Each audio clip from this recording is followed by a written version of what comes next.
folks, we are back at Hammond Castle Museum for another special autumn edition of Cape Ann Today. I'm Kory Curcuru, alongside, as always, Heather Atwood. Good to see you, Heather. It's great to see you, Kory. Yeah, we're not in costume this time. I know. One time we were. I know. It's early, though. There's plenty of show left. We could maybe, That's true. Maybe do a little quick change-over. But yeah, so we love being here at the castle, and we love this time of year here. There's always so many things going on. But what folks outside the area may not know is how prolific the castle is throughout the year. Yes. And they've had a ton going on, so we can't wait to talk a little bit about that with the castle's executive director, Linda Harvey. Good to see you, Linda. Nice to see you, and nice to have you back again. We love coming here. Always a treat. Yeah. It really is for us as well. Thanks for having us. We really appreciate Is this it. our fourth show, I think? I think so, yeah. We've been in front of the fireplace a couple of times. Yes. Yeah. And the dining room. Yeah. Yes, Maybe the that's dining room the too. I think it is our fourth show Been all then. over the place. I Yeah. know. So how have you been? Great. Absolutely fantastic. The museum is doing amazingly well. It's, we're just busy all the time. I think we've jam-packed almost everything we can possibly pack in for a season, and it extends out through the end of the year. So we're as excited about the coming events as we were for all of our summer events. I know, it's amazing because my parents live in Magnolia. I grew up here, so I'm always in the neighborhood and coming by. And what's been great to see, especially the last few years, but even more so this year, is how parked the parking lot is. Any day of the week you come by, there's always something. Yeah, how packed the parking lot is. Right? Peter Piper. Right. Yeah. So, but there's always something going on. People think summertime in the castle, I mean, there's self-guided tours and all that, and then it's a great wedding venue, it's a great events venue too. But to be able to host all these varied events must take a lot, but you must be really happy with the turnout this year. Oh, we are absolutely thrilled, and it's my great staff. They're just wonderful people, and they're so dedicated and devoted to the museum that, they take that extra step to make it all wonderful for everyone that comes to visit us. So it's really great. But it must be interesting to go from a Renaissance fair one day to a wedding the next morning to a candlelight tour the next night. It's a pretty nimble staff. It's And an the spiritual operation. tours. Yes, it is. Yeah. And actually, it's going to be the Renaissance this coming Saturday. We're doing our Renaissance program because we were rained out last Saturday. Right. So we've got the Knights of Brotherhood and Arrow coming, and they're going to do their little sword fighting on the ocean lawn, and just have that joyous feeling of the Renaissance singers, and William Shakespeare's going to be here too. Which is going to be lots of fun. So we're sad that we had to postpone it a week, but we're still very excited about what we're going to be presenting, and the crowds we're going to be drawing for that, which is wonderful. Another way, another light to see the castle, and to just to bring out that love of the Gothic and the Renaissance that Hammond so loved himself. So Yeah, it makes such an interesting curatorial event happening here, where it's a castle, and everybody loves a castle and all the things that go with it. But then there's John Hammond and his very unique tastes. So you kind of go at it with, as the Renaissance is really addressing the castle part, and then you've got his collection here and all the things he was interested in. all his wonderful inventions, and we're constantly changing up those exhibits. I know my curator will be talking with you later this morning, John. But we're just trying to make it interesting so that you want to come back. You want to experience it as often as you possibly can, instead of saying, oh, the last time I was here was when I came in the third grade. That's not what we want. We want everyone in the community, as well as the public that comes from outside the community, to be able to come here, have an educational experience, enjoy what they're seeing, and just have a lovely day having a chance to visit. Yeah. It's experiential, is what Yes. some of it is educational, but it's also, there's so much experiential stuff happening here. It really is. Yeah. So for Linda, for either locals who need a refresher course, or for those outside the area sort of learning about the castle for the first time, can you just kind of give us the lay of the land here? Because this leads into what we want to talk with you about, which is it takes a lot to keep a place like this up. It really does. This summer we started with yoga on the lawn at 7:30 in the morning, and would be here until 10, 11 for an event that evening. The diversity of what we're offering is what we really want to do. We want to bring as many people in that have different interests. And we can do it with this building. We can do that in order to enhance what we can offer, which is part of our mission, and also to start, there's a lot of restoration that needs to be done in this building. And in order to have these things happening, we need to have the activities to support them as well. So you've done a lot in the past year in terms of renovations and improvements. Do you want to talk about that? We're working right ahead and coming along beautifully. Actually, our most recent campaign that is just out now is our annual campaign. And do you remember the magic of your first visit? Do you remember the magic of your first visit? So it is funny, Linda, because I have a bunch of my friends are coming in a week or two of one of the spiritualism tours, the candlelight tours here too. And all of them, we've all grown up here, and we were all talking about the first time we came to the castle, because you remember, it's either for something Halloween-based or a field trip when they were younger, and then they haven't come back in their adult life, but they want to go, they just need that nudge or whatever.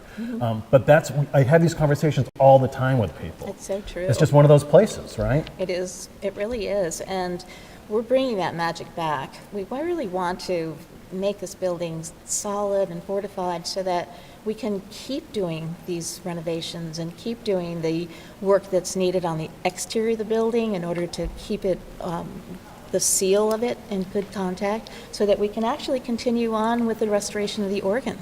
And Right. we're constantly working towards that effort, but we have to seal the envelope first. And that is probably what a lot of this is about. The things that we've done in the past years, we did the glass ceiling in the courtyard. It was my first big project. The What did that- arches, right? And too? then the arches were this past year. We renovated the whole front facade of the museum so that it was safe for our visitors, because it was a little shaky at times. It was becoming a hazard in some ways. But now we're solid, and we feel very confident that what we're doing, we're staying within the codes of restoration for a building of this age and of its value.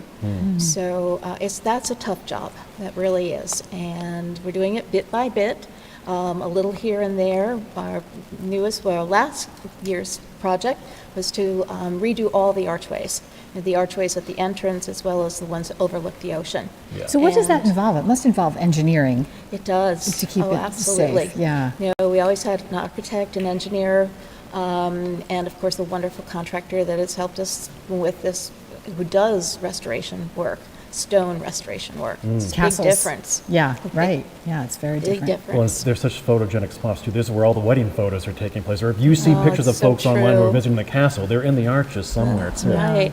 So we're moving gently around the building, and this campaign is for $350,000 to do our next step. And that is a very important step to us. Reinstalling stonework and things on the towers and the roof, and just making sure that the water is moving off and away from the building as opposed to into the building. Right. So that we can keep advancing with the restorations and then get back to our organ again. Yeah. Well, Let's talk about the organ a bit, Linda. So, Yeah. so we can see parts of it are out for repair now. They are. Or restoration has already It begun. looks so naked over there.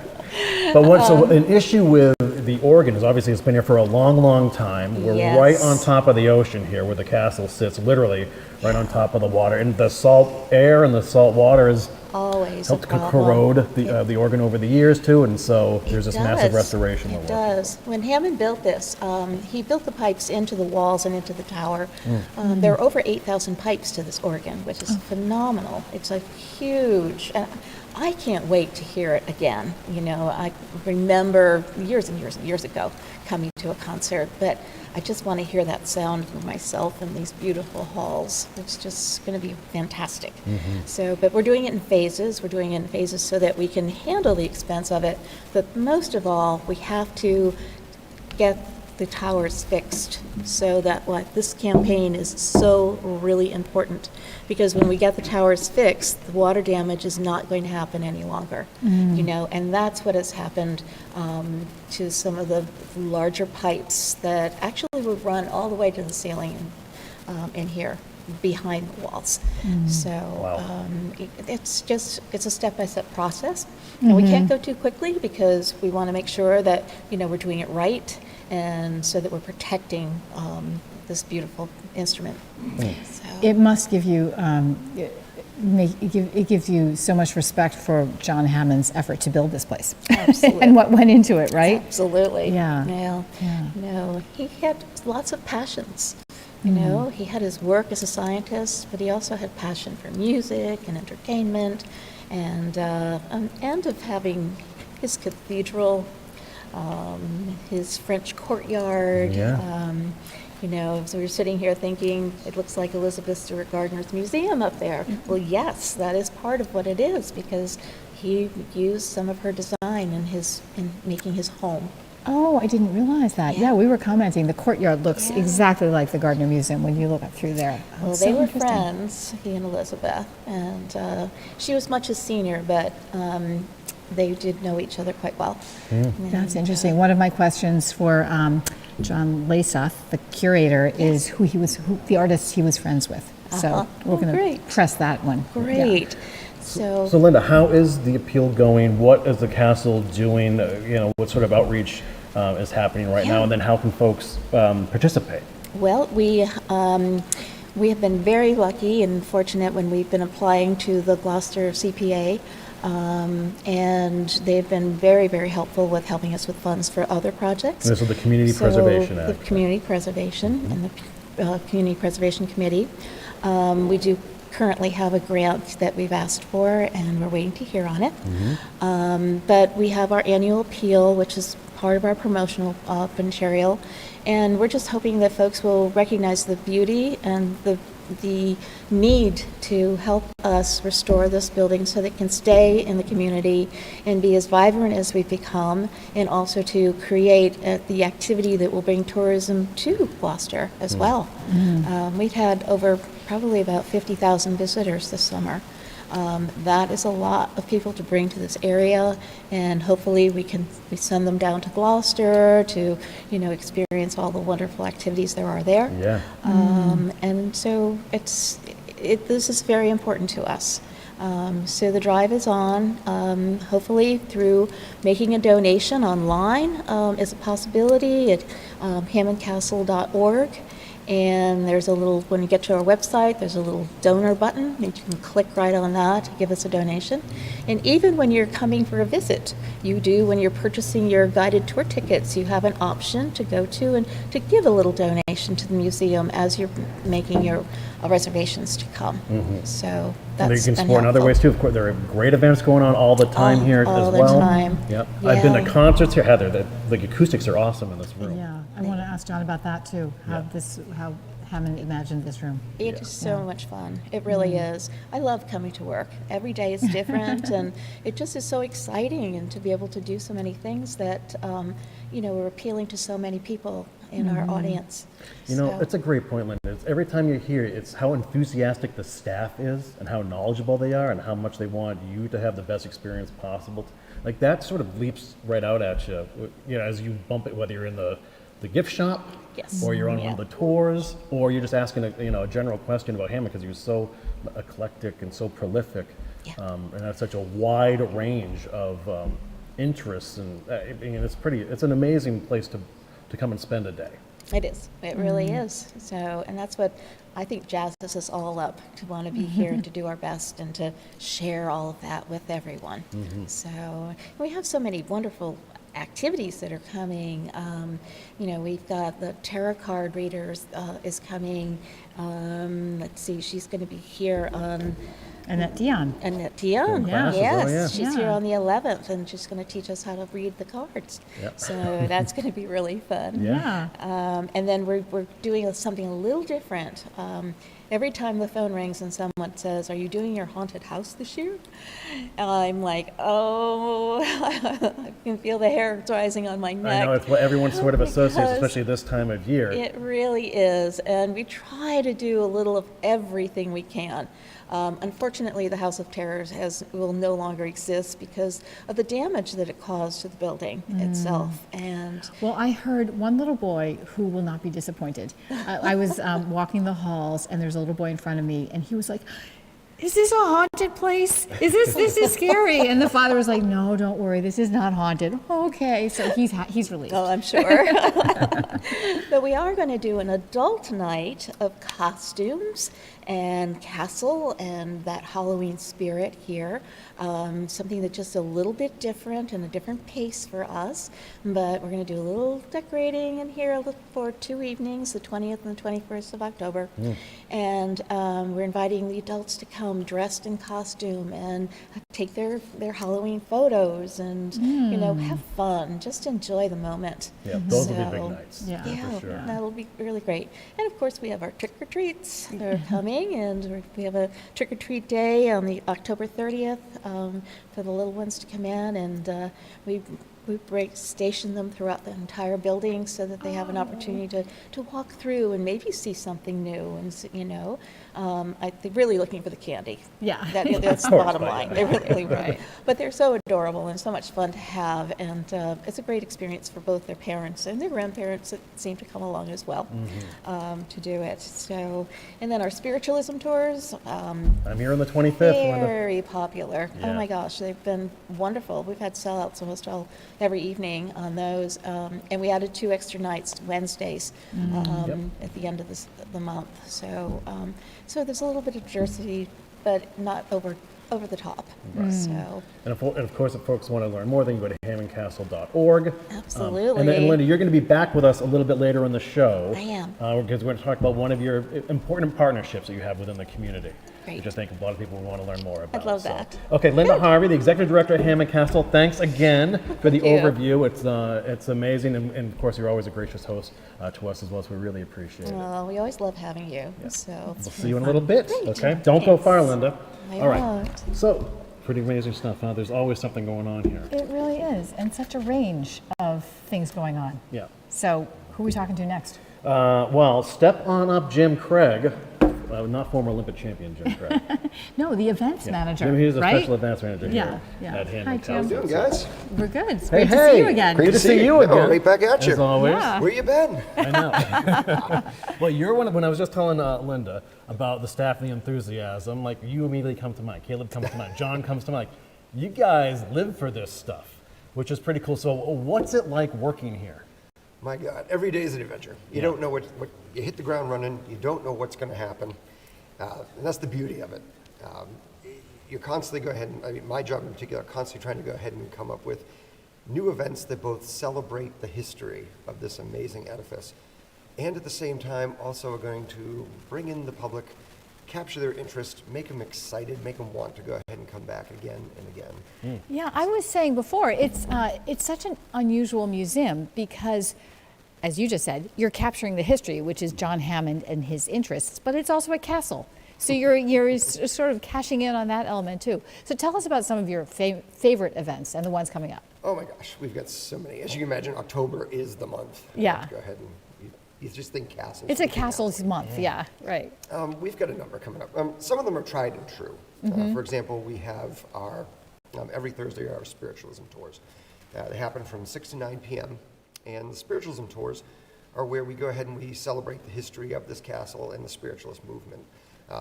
Dr. Hammond conducted a number of experiments involving some mediums and mystics. So he was actually really interested in spiritualism. That he was. They both were, Dr. and Mrs. Hammond. Yeah. He took the scientific approach. He wanted to go and understand, what was going on. Like, could this be scientifically quantified? Mrs. Hammond was known for her astrological prognostications. We just discovered this year she actually published several times under the pen name Madame Renee Longquill. So, Wow, old Renee, I didn't know that was actually Mrs. Hammond. you probably read her work. I have, yeah. Yeah, it's on my bedside table. Yeah, so that's the kind of stuff we're exploring in the. So what kind of experiments did he do? Do you Well, know? right in this room, he constructed something called a Faraday cage. And so he would go and take a medium, put it in it, pump it full of a gajillion megawatts of electricity, And Wait, he put a medium in a cage? well, it wasn't a cage so much. person? It's A called a person? Faraday cage. A person who is a medium? Yes. Okay. So someone who is claiming to be a medium, a Yeah. spiritualist, a mystic, he'd put them in there, and then, like I said, he'd fire the thing full of electricity, and it looked more like a walk-in freezer than a cage. They called it a Faraday cage. That sounds even worse. A walk-in freezer. But it's not cold in there. It just Okay, looks like that. they're locked Excuse me. in? No, not locked in. Oh, okay. You don't want to walk out while it's getting pumped full of electricity. Yeah, right. Yeah. But, and the whole purpose of this was to go ahead and to see if you could block their psychic abilities. They would do a number of tests rolling dice and with the cards. We've all seen those cards where, like, you hold up an image like a triangle or wavy lines, and the mystic is supposed to see that.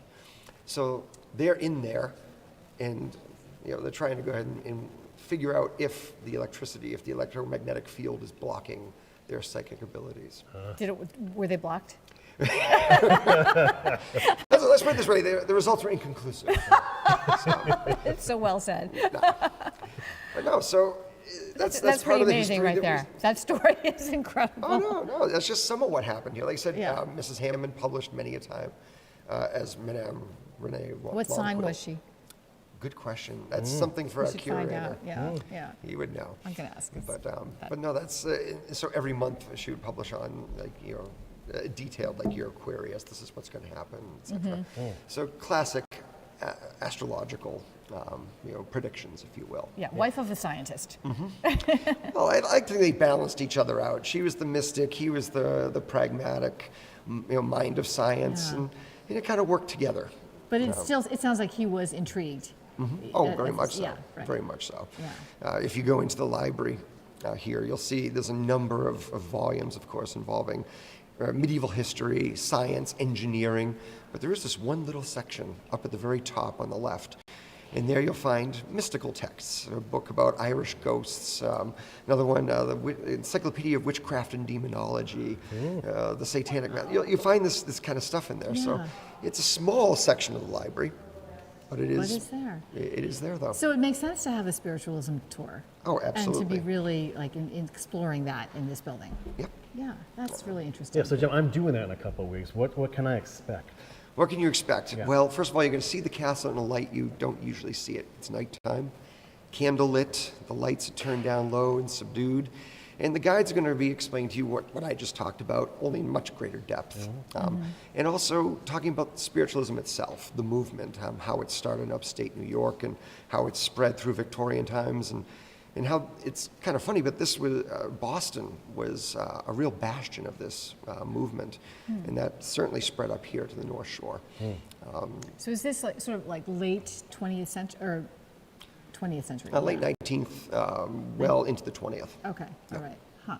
Really Well, interesting. and Jim, the other thing too, it's like October is obviously a huge month here for the castle, but there are also events going on right into the holiday season as well. How nimble as an event coordinator do you have to be to go from a spiritualism tour to trick or treat day to preparing for a holiday concert? What's that like? Oh gosh, you just roll with it. Yep. You have to. One day you're going ahead and you're frantically setting up chairs and making sure everything's in place for a concert. The next you go ahead and October 30th when we have our meet and greet trick or treat. Yours truly, along with other staff members, will be in costume. and What's your costume? This year, I think I'm actually going to be a mystic. I've got a little gold. I've got just a walk-in freezer for you. You'll see me there, though. Yeah, watch Excuse out me. for Kory. No, the whole, that's one of the great events here because the staff really gets into it. We all get into costume. We had last year, one poor soul was dressed up as a shining knight. And then you had a fairy princess, and then the very next room you've got a life-size Garfield right where we are now. Scared the heck out of the kids. Yeah. You know what's so cool, Jim? It's like there's so much within Hammond's world that I wonder how fun it must be to try to cobble events together, new events, as you either discover more about him or his work. Well, you mentioned new events. I mean, one that we're doing in November that really celebrates the literary component of this castle.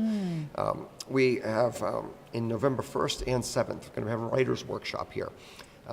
Fate, Fortune, and the Femme Fatale. So it's part of the National Write a Book Month. And for the rest of that month, on We're going to be having Quills to Quests. It's mostly on Tuesdays and Wednesdays. One week it's a Monday, Tuesday event, where from 12 o'clock to 8 o'clock at night, we turn the castle over to the writers. So we want people, it's purely for writing, where writers are going to be coming in here. And you can be published, you can be just working on that manuscript you always have wanted to do. And we invite you to come in here to write in the Great Hall. We're going to set it up for you, workstations galore. You're also able to go ahead and to mosey through the galleries, through the different rooms to get inspiration. So interesting. So, but it's from 12 to 8, so people would need Yes. a place, if they're traveling, they would need a place to stay outside of the castle, obviously. Well, it all depends. I mean, this is an event for locals and folks from far beyond alike. If you are coming from beyond, sure, we've got lots of great hotels in the area in November, getting a little quiet. Yeah. Have you done this before? Nope, first time we've ever done it. So interesting. It's a great idea. No, it's all part of that new exploration into the past. We're familiar, of course, with Hammond and his lavish entertaining. Some of the folks that came here, his friends, were writers. Owen Wister, Truman Capote. These were some of the folks that were here in the Great Hall, sleeping here in the guest rooms, and having a good time. Yeah. And so we'd like to think that they drew inspiration from here, and now we invite everyone to come in here and to get inspired as well. It would be a really interesting place to write. How about music? I mean, this hall is just incredible, and it's acoustically beautiful, right? So do you want to tell us about concerts coming up and the sort of the context of this hall? Well, the hall itself, one thing about the Hammonds, they had a real sense of communitas and largesse. This room wasn't just their living room. This was designed for concerts. Obviously, we had lots of organ recitals here in the day. George Gershwin himself played on a grand piano many a time. Yeah, we just discovered in the archives the original, the first guest book. And Gershwin not only signs it, but he even puts a few notes next to his name. Oh. So, Wow, that's jingle amazing. to walk What away year with. was that? see, this was just discovered last week. I want to say this is back when it opens, 1929. Wow. That's incredible. Yeah, but no, this is, so this room was designed to be acoustically sound for concerts, for sound recordings, etc. So in December, we're going to be having 2 series of concerts. First is Brass Fed Nation, where Gloucester's very own Carlos Menendez. He's great. Yep. Oh, he's going to be here with his new group. They're kind of a, how can you put it? He's kind of getting more into the New Orleans element. We're going to be doing a number of popular holiday hits here. Like I said, right here in the Great Hall. Yeah, nice. And then we have another weekend right before Christmas where Firebird Pops Orchestra is going to be coming in here. Brendan Kenny conductor, and they're going to be doing some of the more. I love both because they're very different. I mean, Brass Fed Orchestra Nation, they're going to be doing all kinds of holiday favorites, the toe tappers, the stuff we all know and love with that New Orleans theme. Brendan and his gang, they're going ahead and going into some of the more, when I say traditional, I'm talking like 13th century French carols and Handel's Hallelujah, of course. I mean, things like that Nice. are going to be played here. And so, and both are, we expect to see a great turnout for both of these events. Even in November, when we kick things off with our illuminations, where we have the castle lit up for the Christmas holiday, right after Thanksgiving, we're going to be having Carlos is coming here with the jambalaya horns again for a free concert. It's going to take place outdoors for the public. Yeah, So, that's the cool thing about Jambalaya. They just walk around and do carols during winter. I mean, and it could be 10 below and they're still out there working away. They're amazing. That's fun. It they've brings got the whole so- neighborhood out. Oh no, it does. So we were amazed at the turnout last year, and so it's like we have to do this again. Yeah. And again, this is something that's free for the public. Come on down. We actually, the entire castle will not be open to public that night, but the Great Hall certainly will be. So come on in, whether it's to get warm or to poke around a bit and see some of the new items we have on display here in the Great Hall. Yeah. Certainly. Awesome stuff.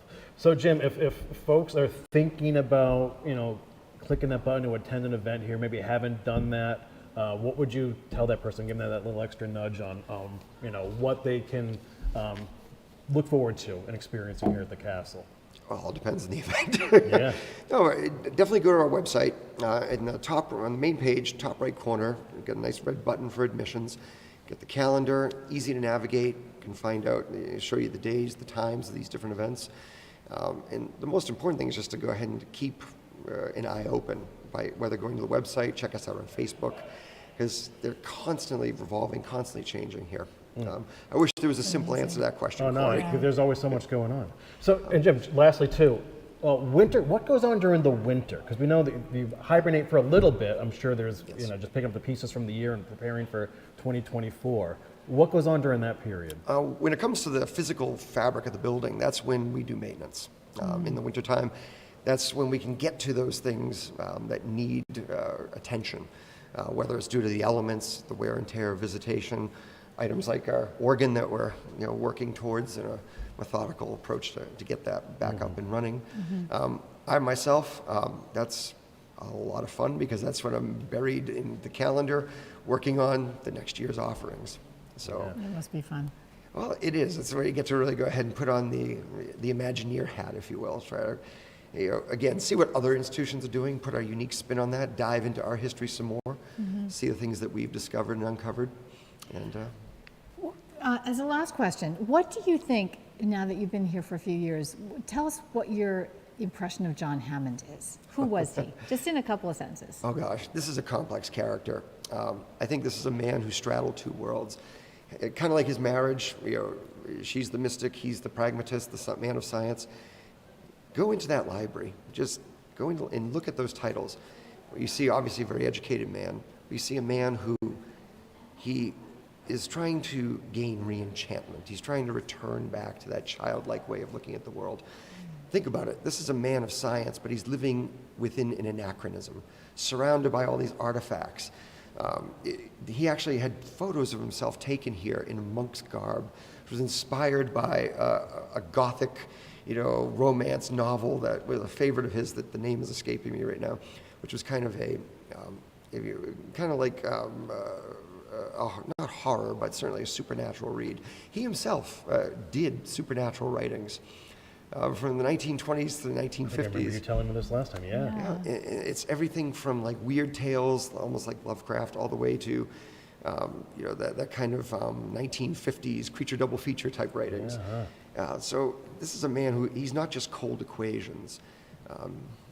He's two worlds. Yeah. And I don't think it tortured him. I think he navigated it with grace and aplomb, but it explains why he can have folks like the Vanderbilts on one side of the dinner table, on the other side he'll have artists like Umberto Romano and an author like Truman Capote just sitting there.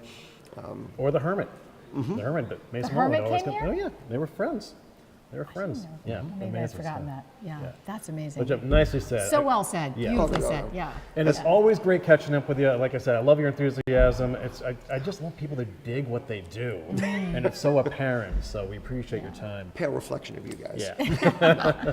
Thank you so much. Thank you. Appreciate Thank it. you. Really nice. Thank you. Yeah. Have a good one. Always good seeing you, Jim. That is Jim Craig. He is the special events manager here at the castle, and there is always something going on for anybody, any age, any time. He needs to write that down, what he just said. That was great. so interesting, to gain re-enchantment. Yeah. It's a great line, right?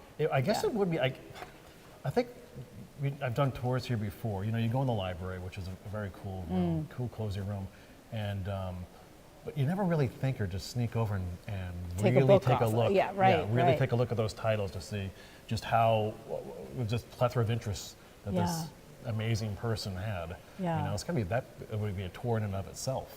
No, it would be. And as Jim just said, he was so complicated.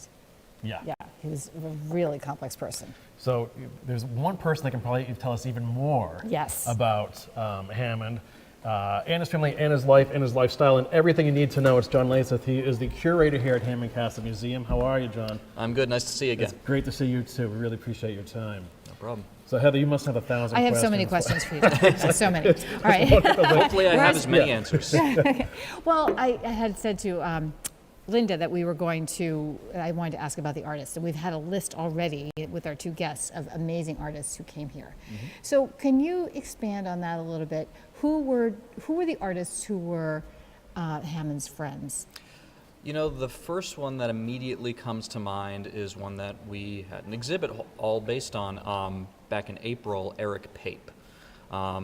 Eric Pape was the artist who did the wonderful mural of the naval battle that we have in our war room that was restored a few years ago. And he is, like Hammond, one of these kind of historical figures that was well known in his time, but fell into a little bit of obscurity, and just like Hammond, we're trying to remind the public of his work as well. Really multifaceted artist is the thing about him. He could work in all sorts of different mediums with equal skill, and the more I learn about him, the more interesting that story really is. Okay. No, Well, John, you've been here for quite a bit now. What initially drew you to the castle or to Hammond? Had you always sort of been a fan? Had you visited here growing up? Like, what brought you in here? Yeah, absolutely. I first visited Hammond Castle Museum when I was probably, I want to say, about 8 years old.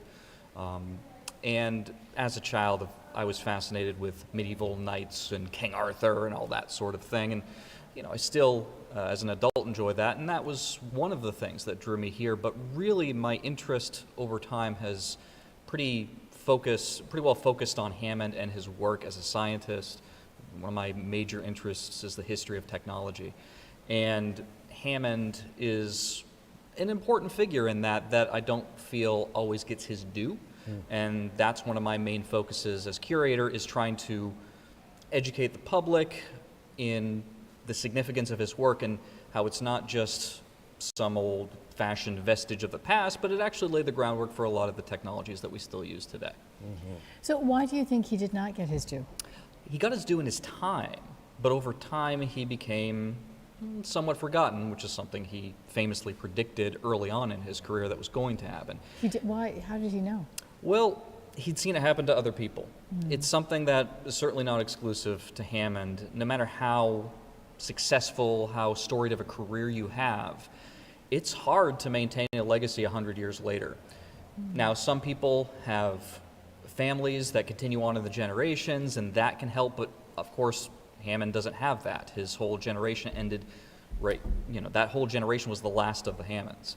So he doesn't have a family to remind people of the significance of his work, but it's also because he worked in a very fast-moving field. I mean, technology, science moves very, very quickly, and especially so in the 20th century.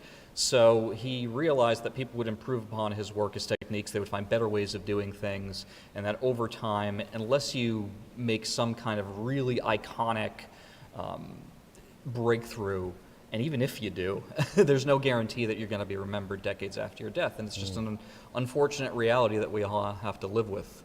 Great points. So can you just remind us what his two big breakthroughs were? All right, so the first thing he's really associated with is radio control, of course, being known as the father of radio control. So basically, Hammond did not actually invent the science of radio control, but it was his work that was in part established basically the standards, the real breakthroughs and advances that became widely adopted. And so his work is considered foundational to that whole science. And when I'm talking about radio control, of course, I'm talking about things like drones, control systems for everything from radio-controlled cars to robotics, all of that sort of thing. Basically using radio waves to send signals over the air wirelessly to control something at a distance. So that's number one. Number two is something that I am trying to get more out there, which is his work as a television pioneer. Hammond, in his own time, was recognized with more, along the lines of more famous scientists today, like Philo Farnsworth and John Logie Baird, and these other scientists who get the credit for developing television as a medium as we know it. But Hammond was right there in the early 20s, and there was a patent that fell into some obscurity for a long time for various sort of mundane reasons. But in 1923, he filed this patent that basically describes a system of color and 3D television, decades before that became really a thing. Wow. And as I said, in his own time, he was recognized for his contributions, but that's been forgotten. But we want to remind the public of his importance as a pioneer of that technology. All I can think of is the medium in the box being sort of foreshadowing television. Yeah, max headroom there. So, John, why is it so important for you to continue Hammond's story, to get that out there? Well, I think it's, it sounds kind of simple, but I think it's only fair. You've had famous scientists like Nikola Tesla, who were also forgotten for a long time, for a variety of reasons that were revived in the public consciousness. Hammond may have foreseen that he would be forgotten, but I don't think that needs to be the case forever. If we really want to understand where we've come from and where we are in terms of the technology that we take for granted every day, the cell phones we have in our pockets that use radio waves to do anything basically of substance, anything that involves connecting to the internet or talking, you're dealing with radio waves. And I'm not saying Hammond was the sole person responsible for it, but it was those fields that he was involved with that helped advance the science. And I just think it's important that people get credit for the work that they did, whether it was Hammond or any of the fine engineers or scientists that he worked with, like E.S. Purrington, for example, or Albert Trenner, any of these famous, well, not so famous, any of these scientists who worked with Hammond that may not be so famous but also deserve credit. Yeah, that recognition. Yeah. So Hammond was having all these famous artists and I assume scientists also coming to stay here and having incredible events. Yeah. What sort of connection did he have to the Cape Ann community? Did they know he was here doing these? Having certainly. These, yeah, Hammond's experiments, for example, were very well known. The Hammond family were, of course, upper class, and whether it really goes back to his parents. When they came to Gloucester in 1903, that really established themselves. And they're very community-minded. They really took a liking to this area in particular. There's a reason he stayed here. It started out as just a summer home, but really, over time, the Hammonds became more associated with Gloucester, whether it was philanthropic efforts, like with Hammond Sr., whose name is on a wing of Addison Gilbert Hospital, or the Tablet Rock memorial of the founding of the Massachusetts Bay Colony we have in Stage Fort Park. But Hammond himself his experiments were known worldwide, and whether it was sending the Natalia, the radio-controlled ship, from here to Boston and back that made all the newspapers and headlines, it's part of the fabric of this community.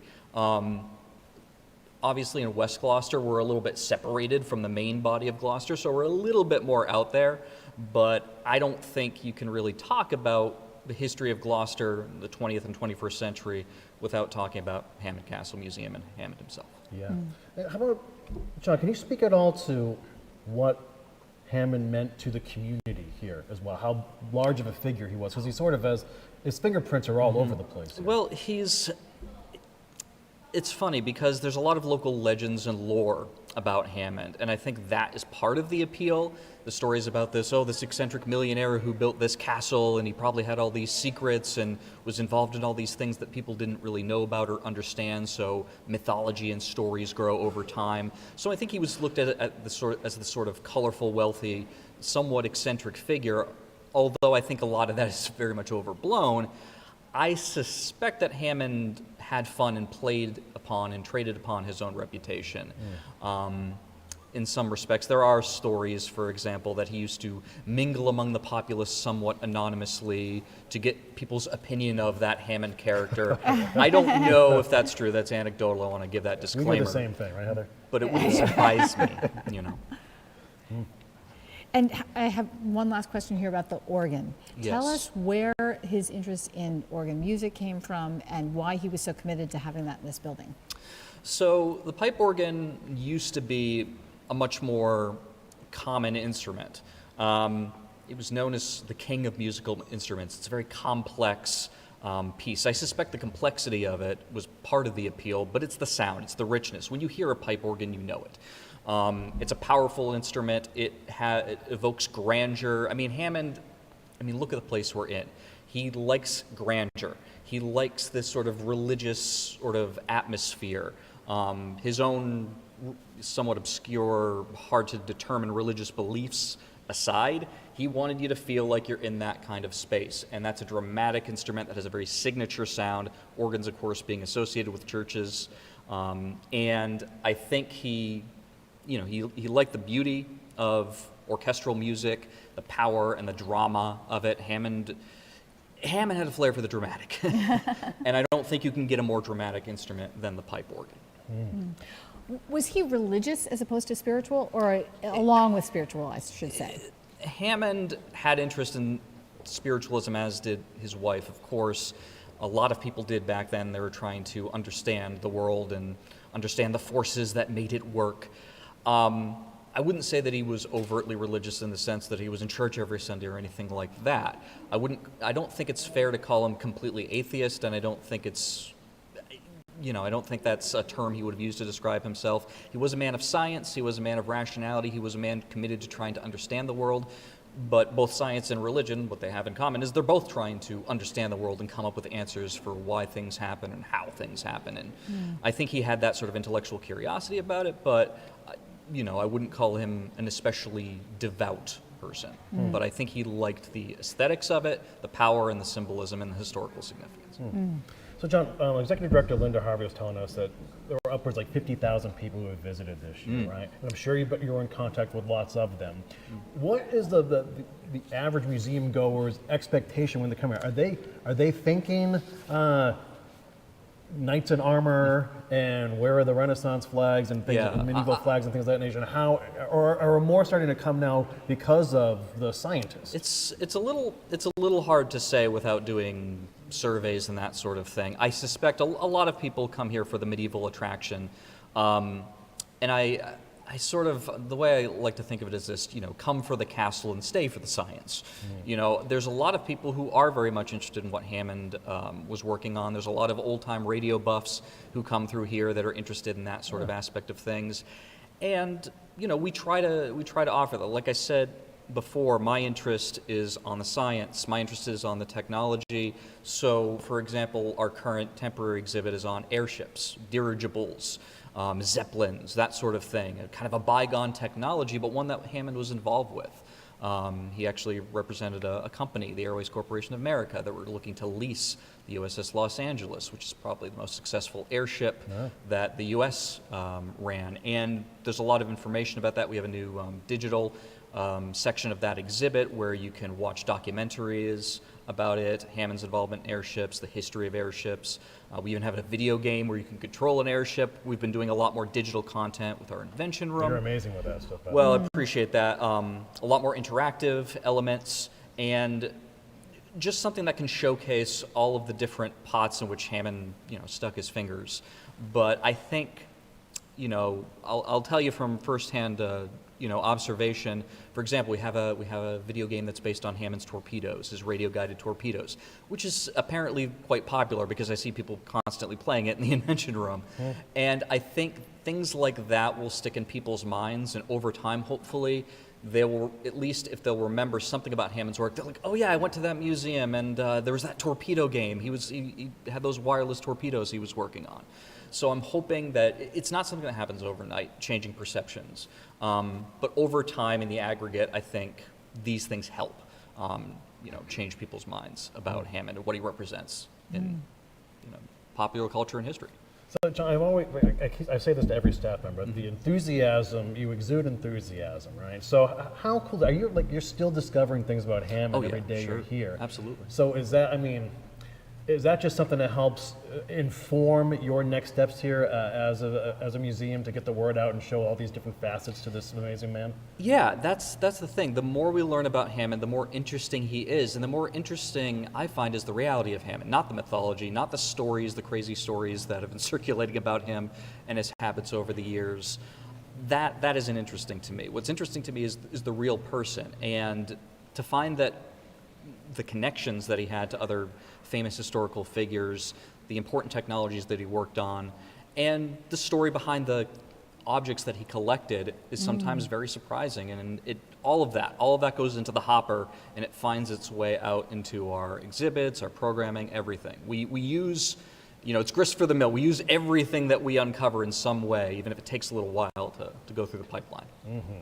It just sounds like as if he, as a human being, he was interested in so much, and he was so intelligent about so much. Right. Is there any modern figure you would compare him to? That's difficult to say. We live in a world that is increasingly specialized, and where being a Renaissance person That's is just it. Yeah. Yeah. I certainly relate to him because I'm interested in lots and lots of different things. I don't know. He's kind of hard to find a comparable figure to in a lot of ways.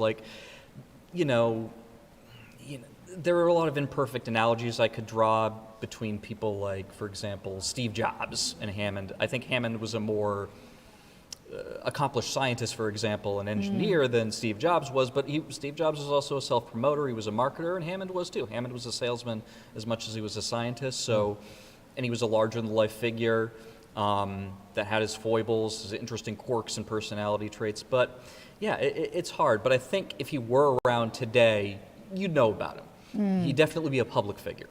And the collecting, I mean, Yes. to look around and see, there's so much religious iconography here. That's why I asked about the religious part. Yes. Too. So that's the thing. It's kind of, I don't know if I call it ironic exactly, because for a man who was not necessarily overtly religious, he loved surrounding himself with elements and iconography of religion. But again, I think that goes back to aesthetics and symbolism. I mean, there's a lot of, whether you're religious or not, there's a lot of power in these symbols and these objects and what the church represents and what the history of Christianity represents. And I think Hammond was interested in all of that, and I think he was trying to connect himself with the past, with the medieval world, with the ancient world in terms of the ancient Roman artifacts, to attach himself, to live vicariously through these pieces. We all want to try to find connection to the past. We all know that we grow old and we die and we pass along and we're forgotten, but in some way associating ourselves with these great iconic pieces of the past, we can maybe get a taste of immortality or connection at least to the past. Greatly said. John, it's always a pleasure speaking with you. We love your Likewise. knowledge and your enthusiasm for Hammond and his Appreciate work. We'd love to come back again and talk with you more. We could be sit Absolutely. here all day. And more. So, all right, thank you so Thank much. you very We much. appreciate Thank you so it. much. Yeah, John Lathis, he is the curator here at Hammond Castle Museum. Amazing stuff, right? It really is. You know what? I even figured out when I did my timeline piece on Howard Blackburn, that biography, is that Hammond was one of the pallbearers. For Blackburn? Oh, that's First funeral. amazing. Pretty amazing stuff, too. Yeah. Got a cool photo from Cape Ann Museum. So, all right, come on in, Caleb. You're next. Caleb McMurphy has joined us before. He is the Director of Visitor Services and Education here at Hammond Castle Museum. And I can't wait to chat with you again, Caleb. You always, you match everyone else's enthusiasm, too. You are the guy for my spiritualism tour coming up soon. I probably will be the guy on your spiritualism Yes. tour coming up soon, yeah. Can we talk about that for a bit? Please, because I won't be able to make it to that one. I hope to make it to another one. I wanted to last year, but Sure, Yeah. we can. And Heather, I want to let you know that that Faraday cage experiment actually happened right where we're standing. oh Or my sitting, gosh, rather. even more chilling. Literally right here. Yeah. Can you just embellish upon that? What? Yeah, sure. Yeah. So the medium in question was a mystic by the name of Eileen Garrett. And it's actually not necessarily correct to call her a mystic. Contrary to a lot of other mediums, she never claimed that she had supernatural abilities. She said that she had some sort of energy sensitivity, which might have been what sort of drew Hammond to that. Hammond was doing that experiment with a fellow named Henry Puharich. Now, Puharich isn't so well known today, but he was pretty well known back in the day for being the scientist who introduced Uri Geller to American Oh, we're spoon audiences. bending. Yeah, exactly. So how the experiment worked is Hammond and Garrett would sit in the cage, and Puharich and Hammond's laboratory manager, Ellison Purrington, who's important to mention because his initials are ESP, Ellison Smolin Purrington. I think John mentioned him too. Yeah, they'd be on the outside, and they'd turn the cage off and on at random. And inside, the Hammond walls were electrified. Exactly. Okay. And inside, Hammond would interview Garrett. Now, as far as the results go, they were mixed, as sort of Jim was indicating earlier. When the cage was turned on, it seemed like Garrett would sort of be taken over by this entity she called Uvani. There's transcripts of Hammond and Uvani having a conversation, and when the current was blocking it, it seemed like Uvani kind of faded. And then when the current came back off, Uvani would be like, oh, something has sort of blocked my So the people inside would not communication." know when it was electrified or not. I see. Theoretically. Yeah. Right. Whenever they tried to test her using empirical methods, like what Jim was talking about, Zener cards or dice, she never performed above chance level. Now, there is sort of an Above chance interesting sort of third way here in that many modern scientists actually believe that Eileen Garrett might have had undiagnosed dissociative identity disorder. So she might have been somehow aware of a flaw in the testing apparatus and not been aware of it. So there's sort of a third option between Eileen Garrett is a charlatan and Eileen Garrett is communicating with spirits from worlds beyond. There's an interesting kind of third lane there. But nevertheless, I think it does prove that Hammond is very interested in that sort of thing. You're not kidding. To build this box, the box doesn't exist anymore. I mean, the box was mostly like copper chicken wire and paper. We can work that up for you. Yeah, we can mock one up for you. Yeah. Intersection with the paper house stories, but Yeah. yeah. I never thought of that. Right. That is fascinating. Yeah. Go on. Okay, so the spiritualism tour. Yeah. This is happening this month here. Yes, it's this Thursday, and then Wednesdays and Thursdays for the last 2 weeks are nighttime spiritualism tours, and tickets are going pretty fast. Yeah. But that is always good for us. I mean, we've had a spectacular last summer season. Moving into the fall, we continue year after year to be busier and busier, which is great. And I think really, there's kind of a shift that happens in between the fall and the summer, right? Summer, I mean, we all know living in Gloucester, summer has a very different vibe, so to speak, than fall. And building up sort of that fall momentum is something I think we're doing a better job of sort of year after year. And that's important because it's, providing stuff for locals. Yeah, everything comes back to local once the kids go back to school and the last tourists leave, or the summer tourists leave or whatever. And then people get really interested in doing the staycation thing. Right. Well, here's a really interesting fact, because you mentioned school. Not many people know this, and I don't even know if it's widely known, but the first ever tour group through Hammond Castle Museum was the Gloucester High School class of 1930. Oh, wow. Oh my gosh. John mentioned that Hammond Sr. was involved with philanthropic activity in the area, and one of those major areas was his work with the school board here in Gloucester.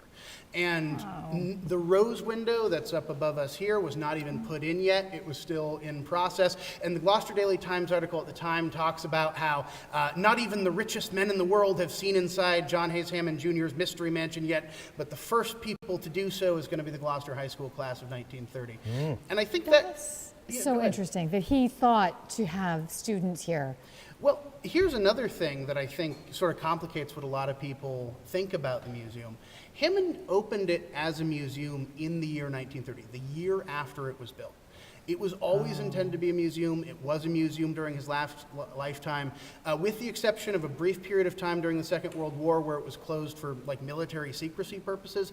It has always been open certain days of the week, certain months of the year for members of the public to go through it. It was a huge part of Hammond's vision for the building and for the collection. That explains so much. It really does. His vision of this building was not just about impressing his fancy guests, right? Well, I'll tell you a funny story.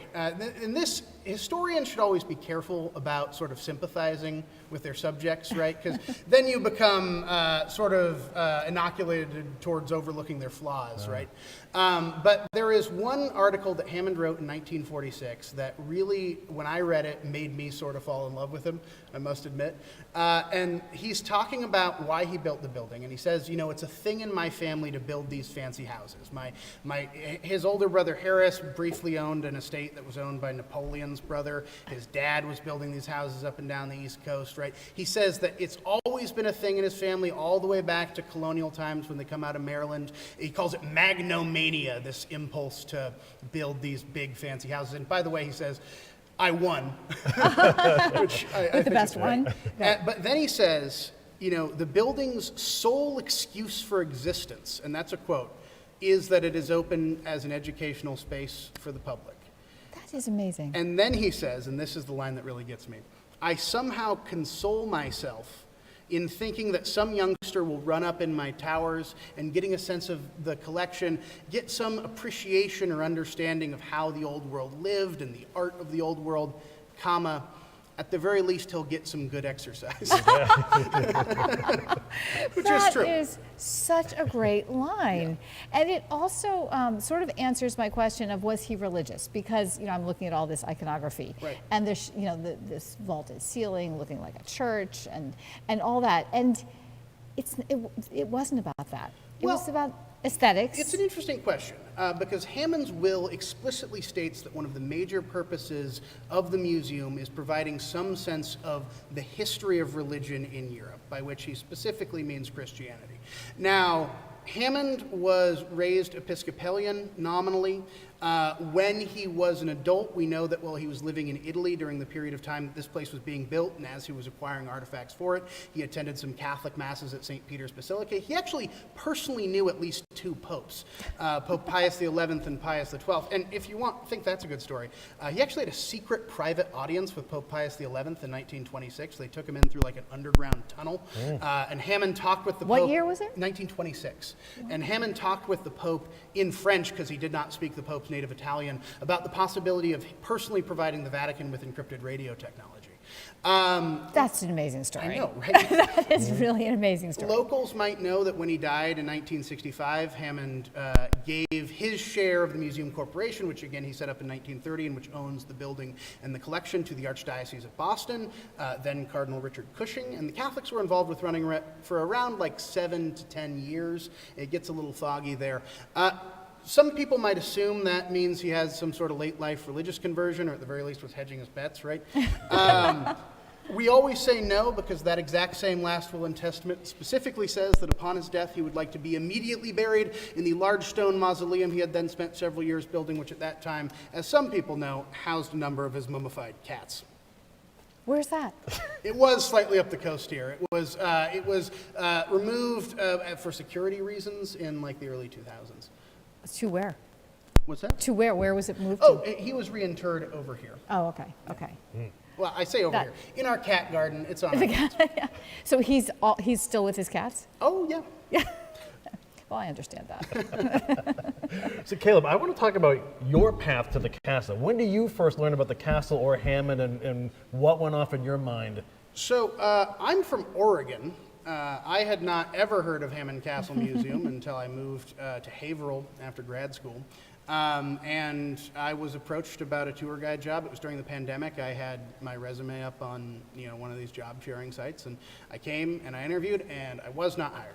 But they had me back for a Halloween event that year, which was the sort of Lovecraft one we did a couple I years remember ago. that. That's where we met. Yep. The subsequent year, then I was sort of asked to come in as a tour guide, and then a year after that, they asked me to step into my current role as Director of Visitor Services and Education, which Man. I'm more excited about today than I was the day I took the job.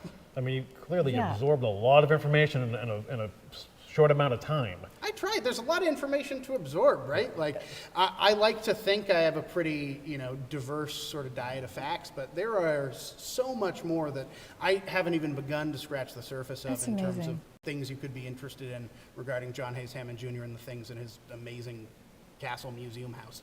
Yeah. Is your background in history or? My master's degree is in American Cultural Studies, but I have an undergraduate degree in history. Yeah. That in some ways means I'm a little bit more interested sometimes in those sort of cultural questions than the strict history, but there's a lot of overlap there. And I think, you can certainly appreciate Hammond's vision of history in this place, because that's really what it is. He once said that you should learn to live in the past, work in the present, and always think about the future. And I think that embodies his ethos pretty well. Yeah. Yeah. So now, Caleb, when you were guiding my spiritualism tour in a couple of weeks, Sure. so my friends, they feel like they're going to be spooked, and like I think it's more informational. But I think even with your voice as a guiding voice, I don't think we're going to get spooked at all. Well, I like to say we have a little bit of stuff for everybody. I think there's a weariness about the sort of spooky, scary Scooby-Doo castle thing. Yeah. But there is a little bit of that that's just plain fun. And I think it's not necessarily unacademic or in any way undercutting Hammond's vision of the place to incorporate some of that. Now, I think maybe that's been a little bit overdone in the community as a whole in the past, right? You hear sometimes these ridiculous stories about Hammond's practical jokes and stuff like that, but then you'll find out that stuff that sounds like it would be a lie is 100% true.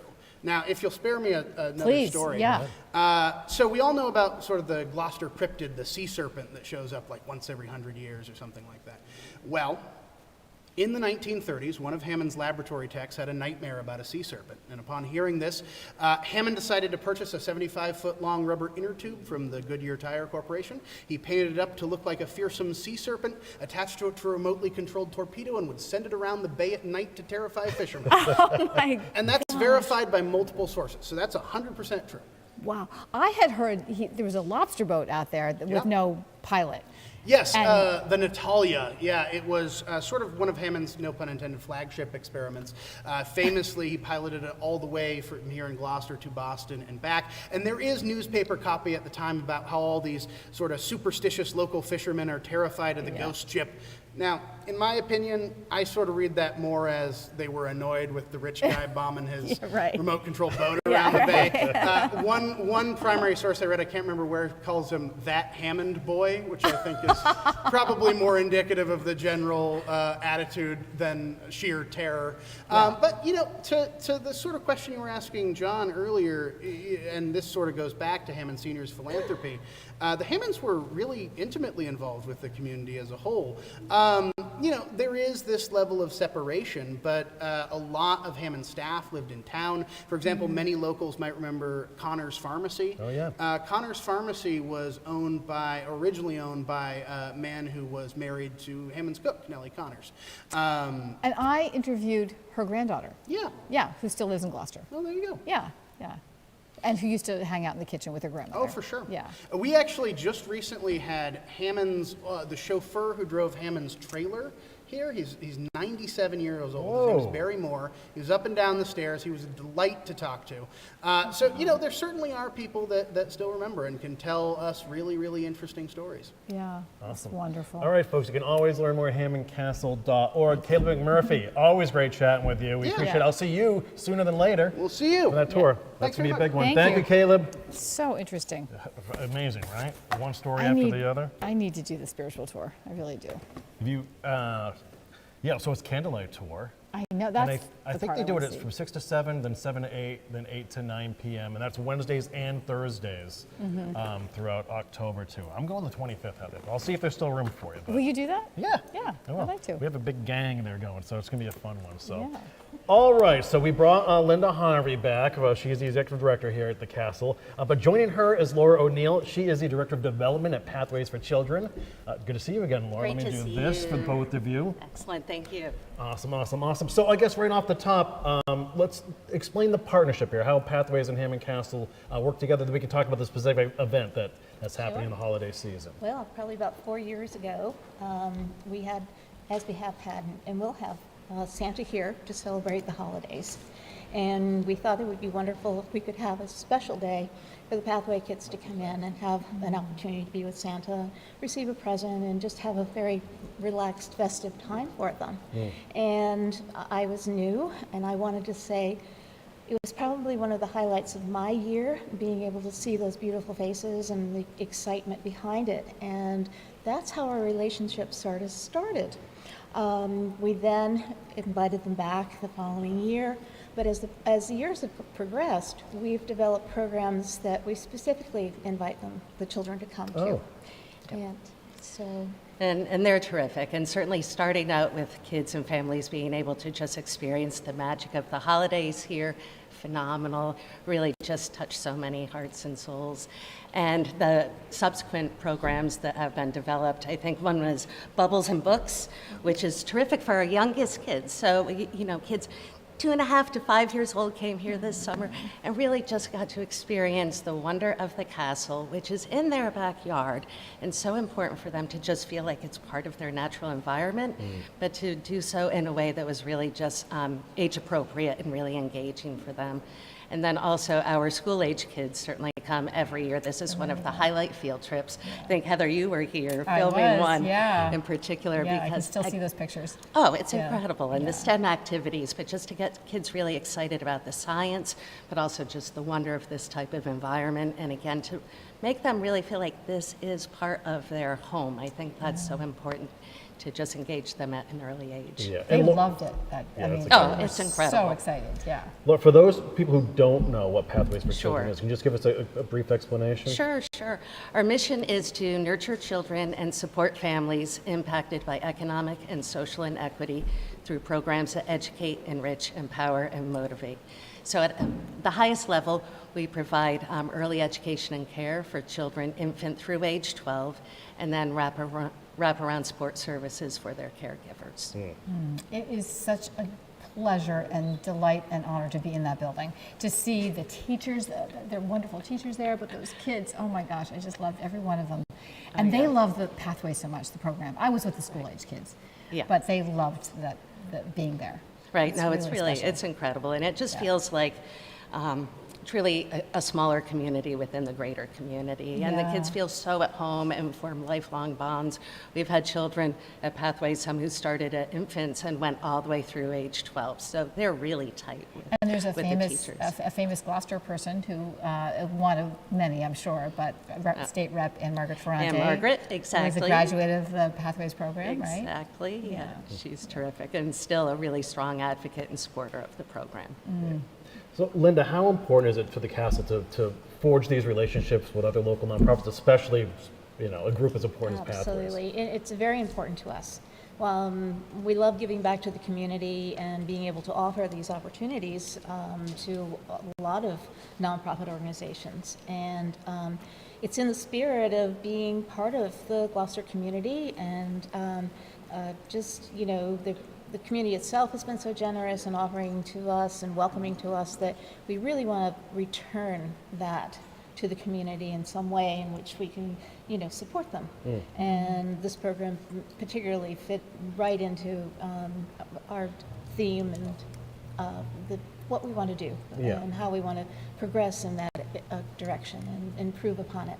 And so it's a really important part of what we do. Well, it sounds like it's exactly what John Hammond wanted when he wanted that little kid up in the tower to be excited, right? And gets a little exercise up there. And they do get exercise here. They do run around a little more than they should, perhaps, but it's just a great environment for them. We'll talk about, so the events that you've had together, how are you conceptualizing those ideas together? Is one group presenting an idea to the other, or is it like, no, this would be a great fit, or? Well, we sort of develop a program that we think would be intriguing and inspiring to the groups and to the different age groups particularly. We have a lot of Gloucester students that come through with tours, classes that come, Rockport, Manchester, on a basis of daily visitations, group tours. But this was something that we really wanted to project in a way that it's a gift. And in a way, one of great appreciation. And the thought that children might not ever have the opportunity to be in a museum, that's frightening. And we want to be able to present this as an opportunity for them to open their eyes and be able to see what else is out there in the world that they can take advantage of and come and learn and have an opportunity to perhaps want to be that scientist or that knight with a shining sword. That's fine too. For now. But we work with the educational program to develop things that we think with our scientific programs as well. I think it's really important, and we want to be part of that.